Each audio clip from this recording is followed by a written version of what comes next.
Hello and welcome to my channel. So Valentine's Day is next week, and as such, the Valentine's themed post or Valentine's themed post, have already started popping up all over social media. Specifically, something that I didn't know existed, I think, before TikTok, before this year, Valentine's proposal. So if you haven't ever seen one, people will rent out a room or, maybe use their house, and they will scatter rose petals everywhere and make a big display. Usually, with some sort of lettering or whatever. There'll be candles, maybe alcohol, a meal. They'll really set the scene, and the purpose is to ask someone to be their Valentine. So I didn't know that people expect their significant others to ask them to be their Valentine. Well, at least according to social media. I think these posts are really cute, and I'm excited for anybody who is going to spend that day a certain way.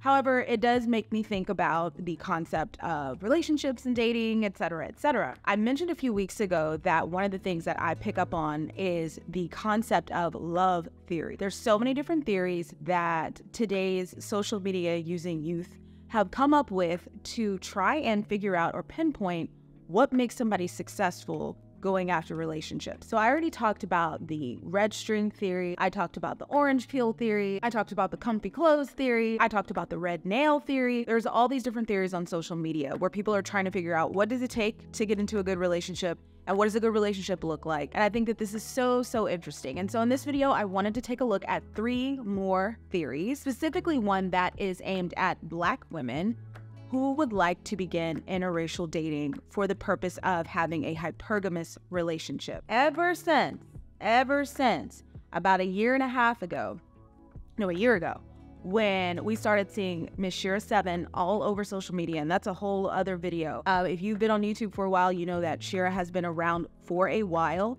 However, it was the adoption of her principles and practices by younger people on social media that completely caused her profile to explode over the past year. I'll also say this, you don't have to agree with everything that she says. I know I don't, but you cannot deny the effect that she has had on the culture. And specifically, you can't deny the effect of her catchphrase, sprinkle, sprinkle, and how many young women have picked that up and are using that. I mean, I see probably about once a day someone say, oh, hey, I tried out what the sprinkle, sprinkle lady said, and this is what happened. So there's definitely been a very big adoption of her principles and practices, and people are excited to kind of commit to that mindset in order to be successful in love. But I bring her up because Shira is famously in favor of hypergamous relationships, marrying up, choosing your partner because of what they can provide for you financially over anything else. Again, like I said, you don't have to agree with everything she says, but she speaks from what she knows. And I know that there's another theory out there that kind of speaks about the same thing, and it is called hard wig, soft life. And it is aimed specifically at Black women who are wanting to date hypergamously. And it is extremely interesting to me as somebody who has dated interracially and not necessarily for the purposes of experiencing hypergamy. It's really interesting to watch people look at this particular trend when it comes to interracial dating and how people interpret it, and even more so how excited people are to try it out for themselves. So I want to talk about that in this video, but I'll leave it for the end. First, I'm going to talk about 2 other theories that have caught my eye. The first one is the box theory. Now, this theory comes from TikTok user and social media personality Tinks, and basically what it means is that when a woman meets a man, he puts her in a specific box, and no matter what you do, you cannot get out of that box. So if he meets you and he sees you as girlfriend material, he's going to pursue you as a girlfriend, and there's nothing that you can do to escape this. If he is invested in you as a girlfriend from the very beginning, then that's how he's going to treat you, and you would have to work very hard to drive him away from that, because once a man sets his sight on something, then that's what he's going to do. If he decides that you're just going to be a hookup, you can't get out of that. There's nothing you can do. You can't show him any amount of love, affection, reminding him that, well, actually, this is what I'd like, and could we make dates, and could we? No, there's nothing you can do. You're in that box.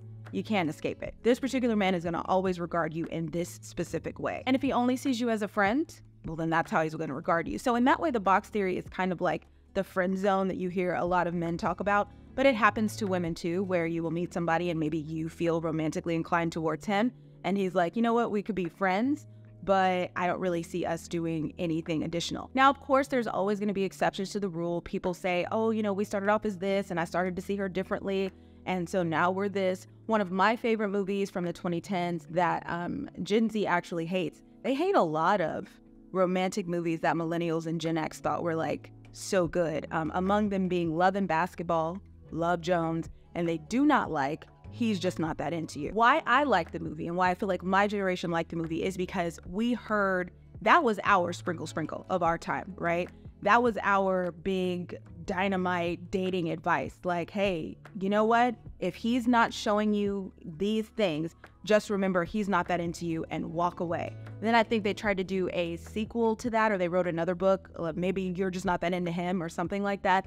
But a lot of the advice and things we got back in the day, it was very patriarchy centered. It was very, it was just very hard on women. And so what I liked about the movie was that you had all these men who weren't showing the signs of being really interested in someone, or you had women who were chasing somebody that may not have been right for them. And by the end of the movie, people either got recommitted to each other, they found the person that was right for them, or in the case of my favorite couple in the movie, played by Jennifer Goodwin and Justin Long, you had a guy who initially put her in a certain box. She wasn't a friend with benefits, she was just a friend. He didn't want to cross that line with her, and then all of a sudden, he started to see her differently, and she became the love of his life. And I remember one part that gave me chills back in the day, and I have seen this criticized over on social media, and I'm like, I guess I'm just built different, because I still love this scene to this day.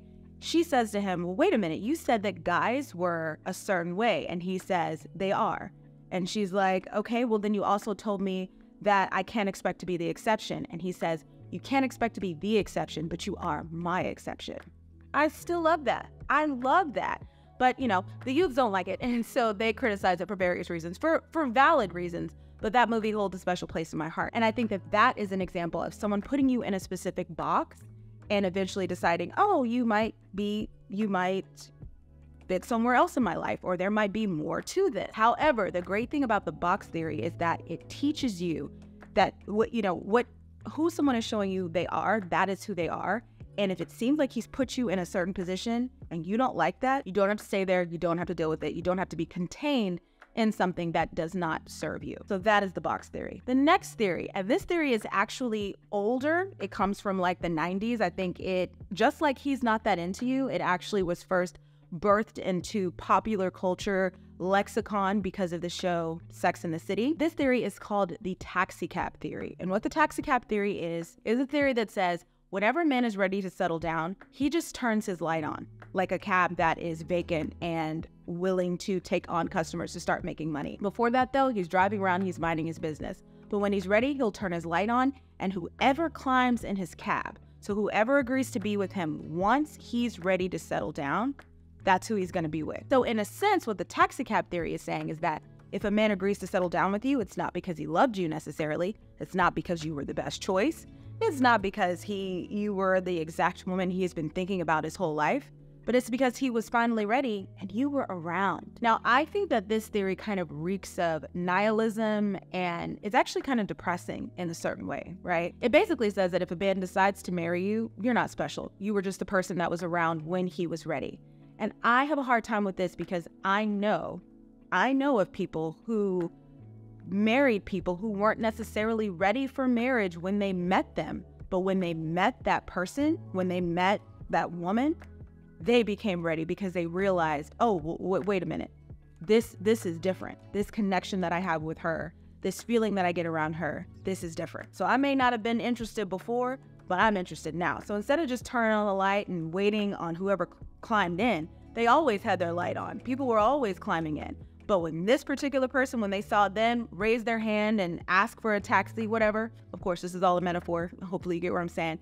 When they saw them raise their hand and ask, hey, are you available? Can you give me a ride? The answer was absolutely yes. And in fact, I will be your specific driver for as long as you need me to. I will do whatever you need me to, because yeah, I'm willing to entertain people, but none of them mean as much to me as you do. And because I've seen this happen, I have a hard time with the taxi cab theory. I believe that you have men out there who will decide they want to marry you because you were the person they were looking for, even if they weren't aware of that just yet.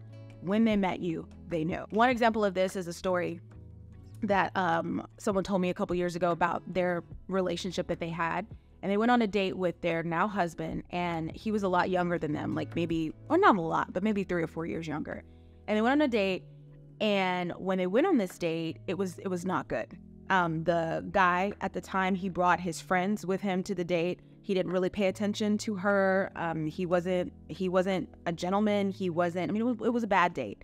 And so she left, and she was like, okay, well, I'm just going to write him off. Like, I'm not interested. It is what it is. I'll just go and live my life. And so she tells him that. She's like, I don't want to see you again. Like, it wasn't a good date. Have a good life. And he's like, no. Please change your mind. Like, I would love to see you again. What can we do? What can I do? So she says, okay, well, if you really want to do another date, I mean, I guess I could, I guess I'm free, whatever. But if this one is as bad as that first one, like, we're done. So they go out and they hang out somewhere, and they go to a place where it's kind of like a boardwalk area, and you can ride rides and do other things. And so they decide to ride this ride, and it involves water. And while they're on the ride, at some point, water splashes up and gets on her shirt. And from this man's mouth, this is what he told me. He said he looked over at her and he got so nervous. He thought she was going to have a prima donna meltdown about her shirt. She was going to be obsessed with the fact that there was water on it. She might have even yelled at him because, he took her on this ride and she looked so nice and whatever. He was expecting her to flip out. And so he says to her, oh my God, are you okay? Like, I see that, your shirt got wet. I'm so sorry that happened to you. I mean, he is just up in arms about this shirt. And she looks at him and she's like, I'll be fine. It's just water. And that man told me, not the woman in the relationship, the man, he told me, that's when I knew I was going to marry her. That's when I fell in love. From then on, whatever she needed, I was going to be it, because she didn't flip out about water on a shirt. Okay. I want to stop right here and say that I am coming up with a new theory based on that story that my friend's husband told me years ago about when he knew he was in love with her. And it is called the water drop theory. And it basically means you can try everything in the world to get somebody to love you, but the right person, it's not going to take more than something as simple as not freaking out when you get a drop of water on your shirt. The right person will fall in love with you because of the way that you butter your toast, because of the way that you get out of bed in the morning, because of the way that they see you do your makeup. When that person is sent into your life to love you, you're not going to have to hang the moon and win an Olympic gold medal to be worthy of that love in their eyes. But they're going to give it to you freely because you did exactly what needed to be done to flip that switch in them and open up their heart. And that is the water drop theory. I feel like men and women all have that switch. There's something in us that if we meet a person that flips that switch, whatever they need, we will try and do. And so this concept of, oh, men will just settle for anything, it's depressing. And I understand why we adopt that, or why certain women adopt that, but it's not true. I've heard so many stories of, men actively dating, living their life, trying to find someone, or just not really taking people seriously, or doing whatever, being open, and maybe even dating a couple people, but they meet someone and that particular person flips that switch, and all of a sudden, okay, no, I'm not focusing on anybody but you. They didn't need it, but that person made them want it. So I have a hard time with the taxi cab theory. I think it's kind of lazy, and I don't really like it, but it exists. Okay, now for my favorite one. And again, this is my favorite one because it specifically speaks to Black women looking to date hypergamously, and also it looks at Black women in interracial dating. And I have loved the conversations that have come out of people exploring this theory. And here's why. I feel like as an elder millennial who was always open to interracial dating, I did not need any convincing because of the way I grew up, who my first crushes were, the guys that I worked with or went to school with. I was just always open. So for me, I felt like I was always the odd one out.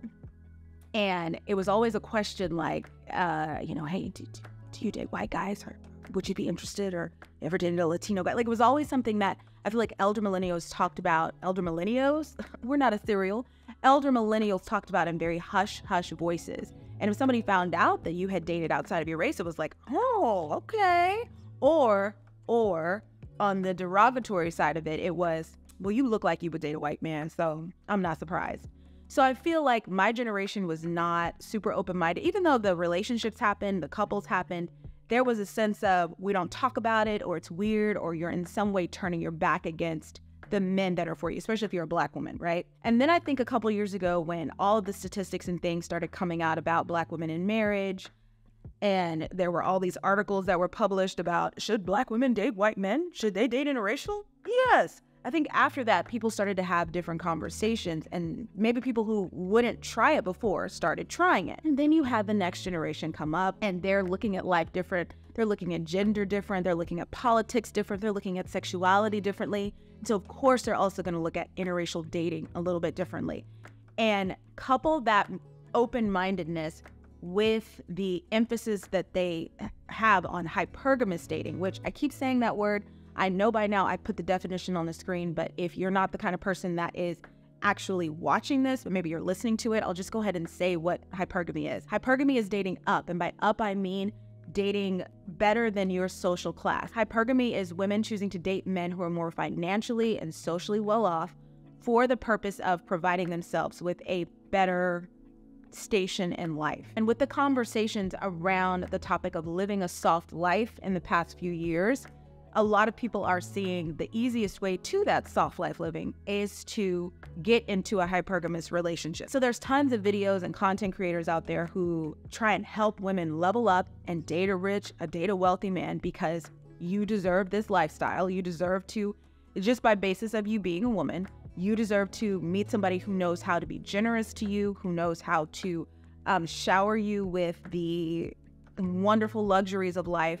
And here's the thing, if this man expects you to have his children or to cook his meals or to take care of his home, then he needs to be ready to provide you with the support and the team that it would take to make that as easy on you as possible. Hypergamy, coupled with the concept of soft life, I think that conversation is so popular, especially with women between the ages of about 19 to, I want to say about 25, 26, because they have seen older generations of women struggle being single mothers. They've seen them struggle in relationships that are non-financially rewarding, especially Black women. And so this is where that interest comes from. And it's extremely popular. People are very motivated and excited about it.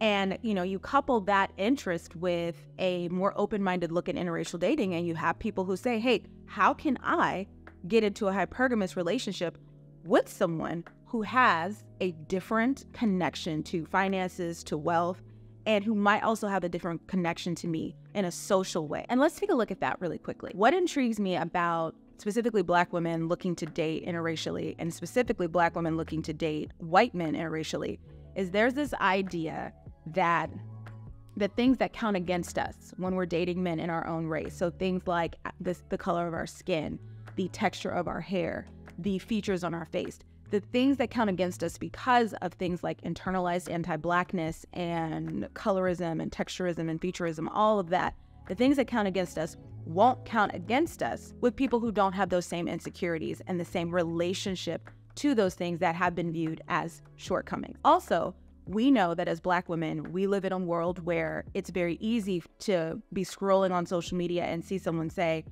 who looks like you or someone that you could have given birth to, make a video that says, oh, hey, you know, I don't date Black girls, or I don't want that. I mean, that's something that is such a canon event for Black women that it's almost scary how often we see something like that. And there's just been lots of history around the somewhat contentious relationship between Black women and Black men.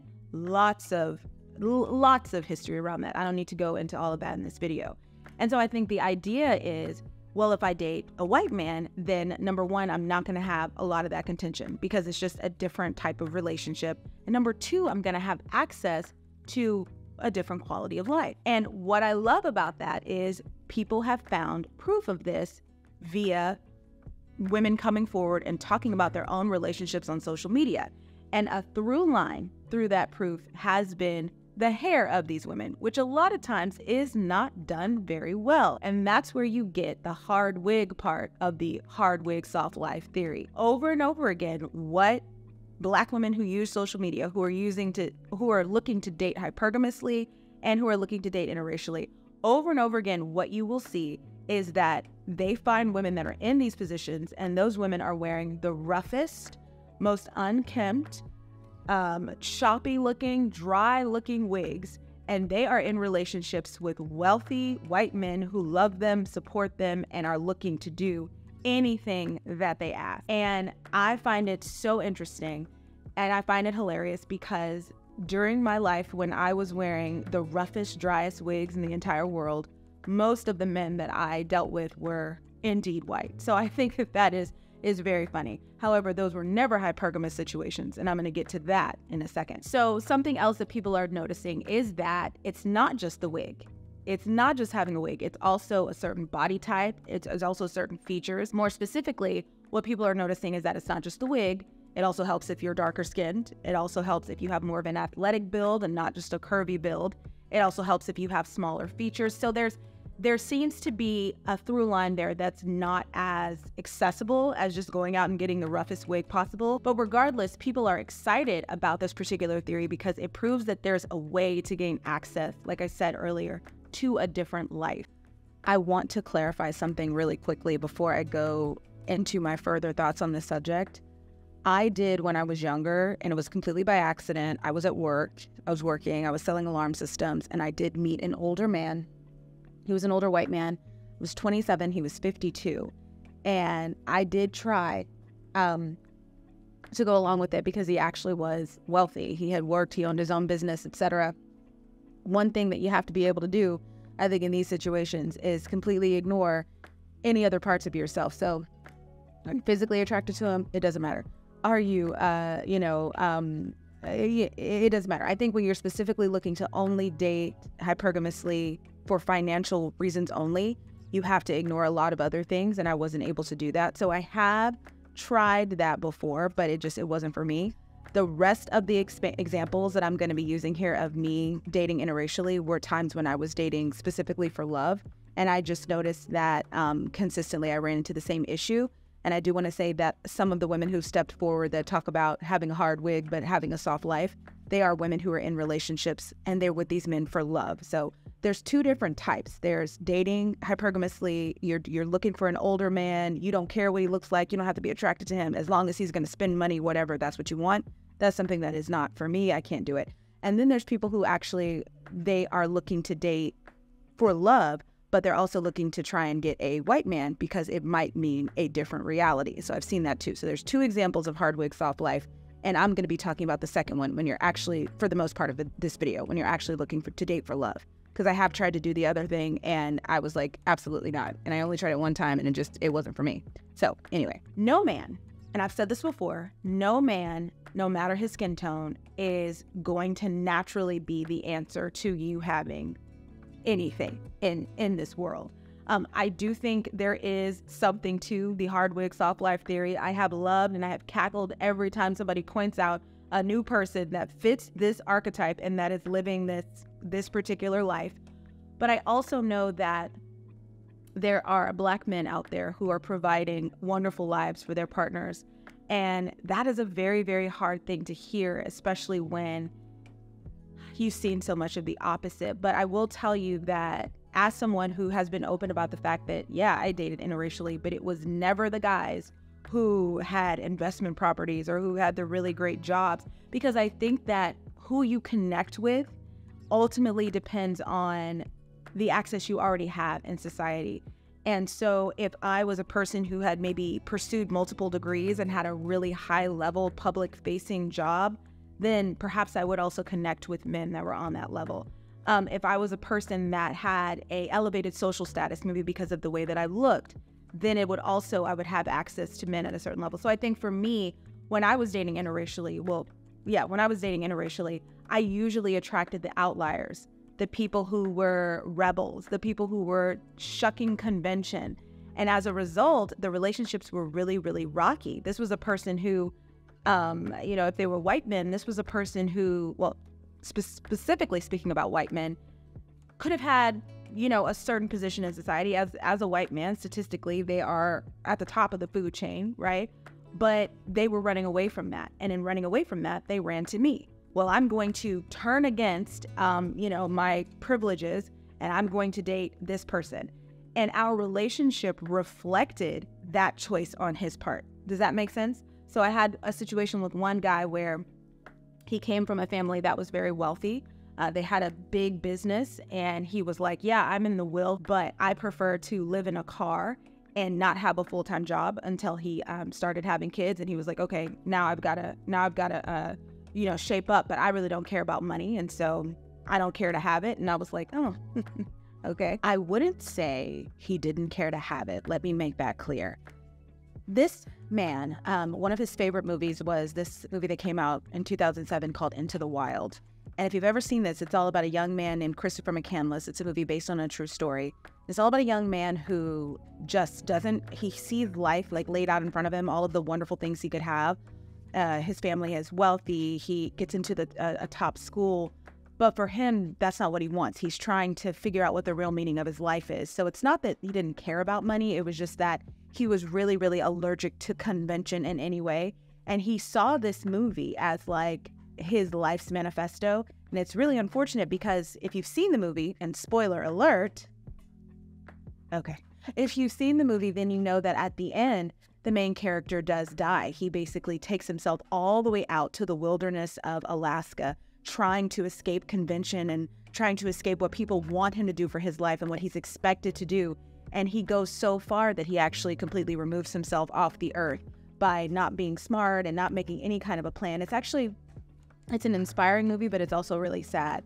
And so when this man was in my life, like he was very, I don't want any of these things. I don't want this. I don't want that. But sometimes convention can be really, really helpful, and it can be really, it can sustain you. And so it's not always something you need to run away from. And I believe with he and I, and with a lot of men that I've dealt with, specifically when they've been white men who come from a background where their family has wealth and, you know, they're some sort of a rebel or whatever, I'm just another challenge for them on the way to completely reject convention. And that's what never worked out for me with dating interracially. So I want to make that clear. He didn't want to get married. He didn't want relationship. I think what's interesting and you have to be careful about is why you're in the same position as someone else. I look at it kind of like a college classroom for like a core subject, you know, freshman English 1. Everybody is not in there for the same reason, and everybody's not going to the same place after that. Within that one class, you could have a senior who failed it or a junior who failed it the first time and was allowed to take other classes and now has to come back in and retake so that they can graduate. You might have a senior in high school who's just looking to take the class to get ahead. You might have somebody who actually wants to be an English major and that's really, really excited and takes everything super seriously. Or you might have someone they just need to get it over with. English is not their thing, whatever. Whenever you meet people on the same plane, you really have to assess why we're here in this space together, because that controls how we're going to be able to work with each other.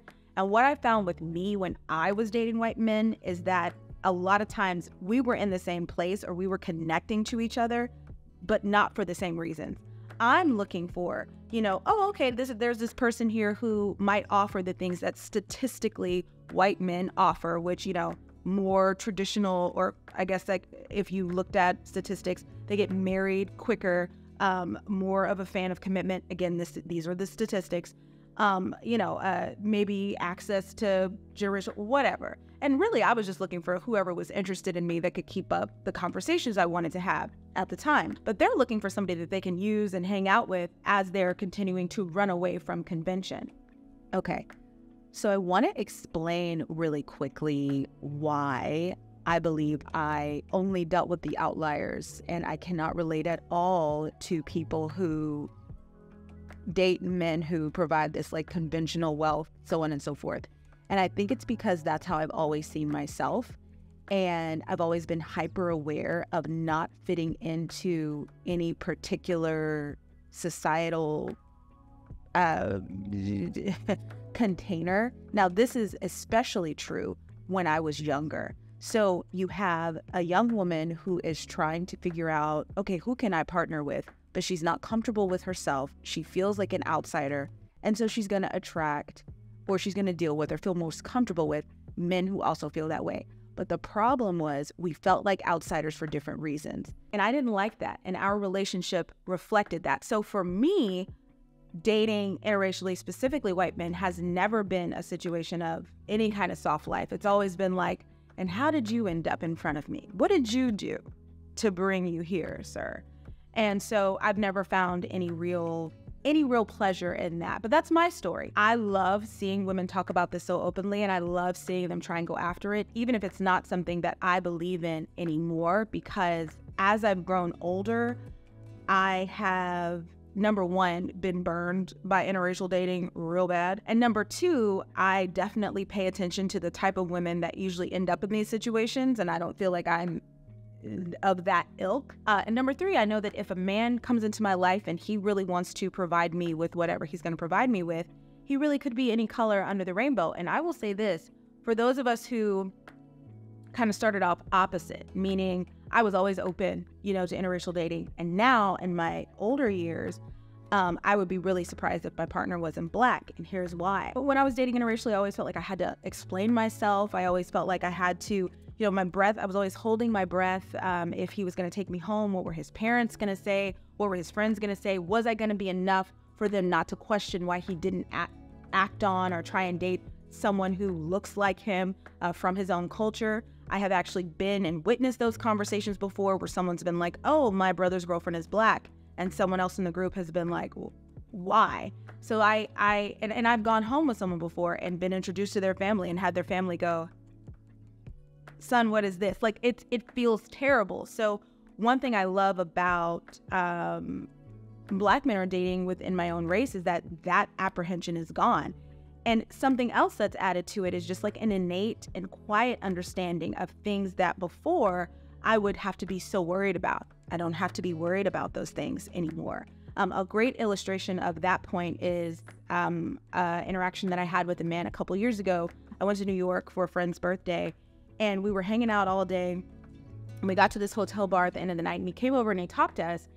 And I thought he was there because he wanted to talk to her. He probably was, but he and I quickly realized that we had a lot in common. And one of the things we had in common was in our youth, we had spent a lot of time dating interracially because that was our comfort zone. So for him, he had married his high school sweetheart, who I think was white.